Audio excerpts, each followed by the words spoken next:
سأصرف عن آياتي الذين يتكبرون في الأرض بغير الحق وإن يروا كل آية لا يؤمنوا بها وإن يروا سبيل الرشد لا يتخذوه سبيلا وإن يروا سبيل الغي يتخذوه سبيلا ذلك بأنهم كذبوا بآياتنا وكانوا عنها غافلين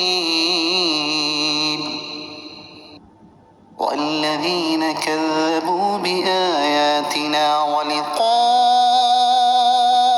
الآخرة حبطت أعمالهم هل يجزون إلا ما كانوا يعملون۔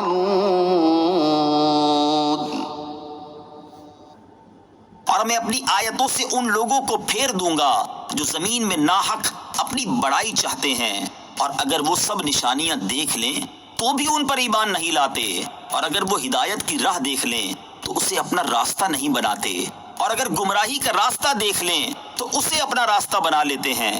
یہ اس لیے کہ انہوں نے ہماری آیتوں کو جھٹلایا اور ان سے غافل رہے، اور جنہوں نے ہماری آیتوں اور آخرت کی ملاقات کو جھٹلایا تو ان کے تمام اعمال برباد ہوئے، انہیں ان کے اعمال ہی کا بدلہ دیا جائے گا۔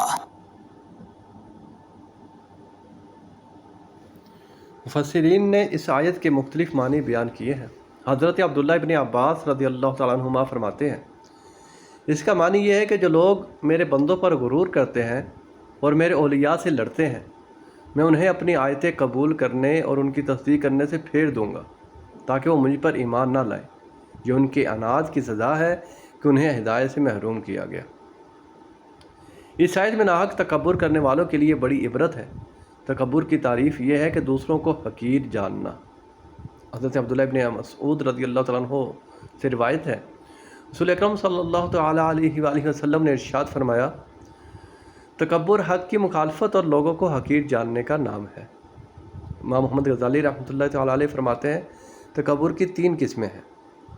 نمبر 1، وہ تکبر جو اللہ تعالیٰ کے مقابلے میں ہو، جیسے ابلیس، نمرود اور فرعون کا تکبر، یا ایسے لوگوں کا تکبر جو خدائی کا دعویٰ کرتے ہیں اور اللہ تعالیٰ کے بندوں سے نفرت کے طور پر منہ پھیرتے ہیں۔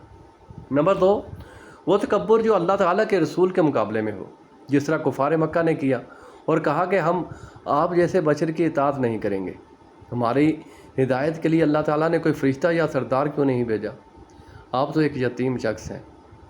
نمبر 3، وہ تکبر جو آدمی عام انسانوں پر کرے، جیسے انہیں حقارت سے دیکھے، حق کو نہ مانے اور خود کو بہتر اور بڑا جانے۔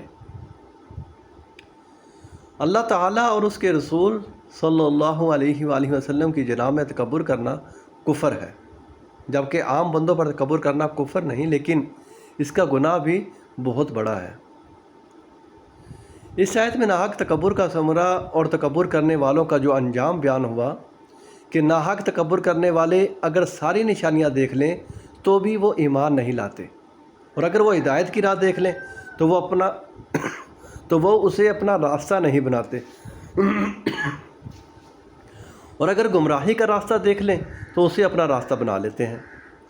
اس سے معلوم ہوا کہ غرور وہ آگ ہے جو دل کی تمام قابلیتوں کو جلا کر برباد کر دیتی ہے، خصوصاً جب کہ اللہ عز و جل کے مقبولوں کے مقابلے میں تکبر ہو۔ اللہ تعالیٰ کی پناہ، قرآن و حدیث سے ہر کوئی ہدایت نہیں لے سکتا۔ اللہ تعالیٰ ارشاد فرماتا ہے، ترجمہ کنز العرفان، اللہ بہت سے لوگوں کو اس کے ذریعے گمراہ کرتا ہے اور بہت سے لوگوں کو ہدایت عطا فرماتا ہے۔ تکبر ہی نے ابلیس کے دل میں حسد کی آگ بھڑکائی اور اس کی تمام عبادات برباد کر کے رکھ دی۔